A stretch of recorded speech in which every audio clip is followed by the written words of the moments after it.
Hello, I'm Neil Albert Grauer, a senior writer in the Johns Hopkins Medicine Office of Marketing and Communications. Now, in that capacity, I've written two large books about Johns Hopkins Medicine, which is why I've been invited today to talk to you about one of the most significant figures in its history, John Shaw Billings. Now, here at Hopkins, we often refer to the Big Four, the founding physicians of the hospital and School of Medicine faculty: William Henry Welsh, William Stewart Halsted, Sir William Osler, and Howard Atwood Kelly. Now, many historians seem to think that that listing is incomplete. There really ought to be a fifth physician in that roster: Civil War battlefield surgeon, Hopkins hospital designer, formulator of the School of Medicine's enduring philosophy, and the man who hired half of the Big Four, John Shaw Billings. Billings had a fascinating, multifaceted career and excelled at everything he did, including some of the largest, most daunting undertakings you can imagine. He was born in Indiana in 1838 and showed remarkable precocity as a child and entered the University of Miami in Oxford, Ohio at the age of 14. He graduated in 1857 and then entered the Medical College of Ohio in 1858, obtaining his degree in 2 years. He promptly was hired as a teacher of anatomy and opened a private surgical practice. Billings actually thought that the medical curriculum he'd studied was inadequate, so he established for himself a rigorous regimen of subsequent study, which ultimately would have a profound effect on the curriculum at Johns Hopkins. When the Civil War erupted in 1861, Billings volunteered for the Union Army Medical Corps. There he got his first taste of hospital design and management, and under harrowing conditions served as a surgeon on the bloody battlefields of Chancellorsville and Gettysburg, often operating on wounded soldiers continuously for 24 hours. Toward the end of the Civil War, Billings was transferred to the office of the Surgeon General in Washington. He worked there for 30 years. Among other things, he reorganized and revived what now is the system of U.S. public health service hospitals, became the nation's leading expert on public hygiene, created what became the National Library of Medicine, and launched the Index Medicus, a monthly guide to medical literature that evolved into today's Medline on the internet. He also headed the U.S. Census Bureau's Division of Vital Statistics, in the process fostering creation of the punch card tabulation system.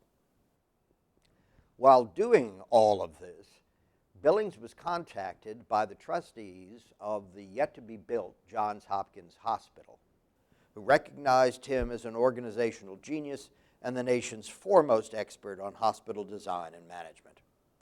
They hired him to oversee the hospital's construction, a project that took 13 years to complete. In preparing the design for the Johns Hopkins Hospital, Billings consulted many people, including the legendary British nurse Florence Nightingale. He sent her preliminary plans for the hospital, and she replied with a 12-page letter of recommendations, all of which he assured her he would adopt. The exterior of the Johns Hopkins Hospital, as well as its interior, were designed by a Boston architectural firm. But everything inside, from the operating rooms to the wards, were built to Billings' rigid specifications.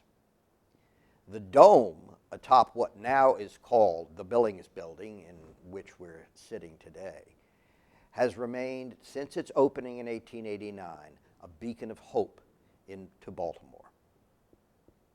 The Hopkins Hospital's trustees and the university's president, Daniel Coyd Gilman, relied heavily on Billings' judgment. He was asked to find the finest young physicians to head the hospital and School of Medicine.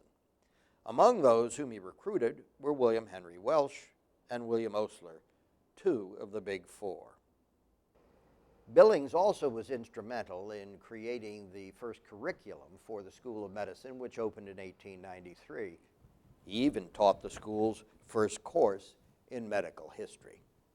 Billings insisted, over Gilman's initial objections, that every applicant for the School of Medicine must have a 4-year baccalaureate degree. They also had to have a working knowledge of French and German so that they could read and translate the medical texts written in those languages. He also required them to have a firm grounding in the basic sciences. Billings' vision of the medical school, which was shared by Welsh, as the first medical school to emphasize research, ensured the integration of teaching and research in the curriculum. This established the foundation for the goals of the School of Medicine, which continue to this day, that students not only be taught how to treat patients, but encouraged to do research to find ways to improve medical care. Thus, with Billings' encouragement, Hopkins opened research laboratories in all the scientific branches of medicine, such as physiology, pathology, histology, pharmacology, and public health. Students would learn mainly from observation, personal experimentation, and investigation, not from textbooks and lectures. Hopkins also created postdoctoral fellowships for physicians to foster further medical investigations. When the Hopkins Hospital opened in May 1889, and with the dedication ceremony occurring in the rotunda beneath the dome in this building, the main speakers were Gilman and Billings. At that ceremony, Billings presciently said of the Johns Hopkins Hospital, "Let us hope that before the last sands have run out from beneath the feet of the years of the 19th century, it will have become a model of its kind, and that upon the centennial of its anniversary, it will be a hospital which shall still compare favorably, not only in structure and arrangement, but also in results achieved, with any other institution of like character in existence." Billings agreed in 1896 to undertake his last great project, creation of the New York Public Library. He oversaw construction of its landmark building on New York's Fifth Avenue, the one with the haughty stone lions out front, and was its first director. Billings died in 1913. Once, in describing how he managed to accomplish such prodigious endeavors, he said, "There is nothing really difficult if you only begin. Some people contemplate a task until it looms so big it seems impossible. But I just begin, and it gets done somehow. There would be no Coral Islands if the first bug sat down and began to wonder how the job was to be done." We here at Johns Hopkins are grateful that John Shaw Billings didn't spend a lot of time worrying about how he would manage to build this hospital and create the School of Medicine's curriculum. He just did it.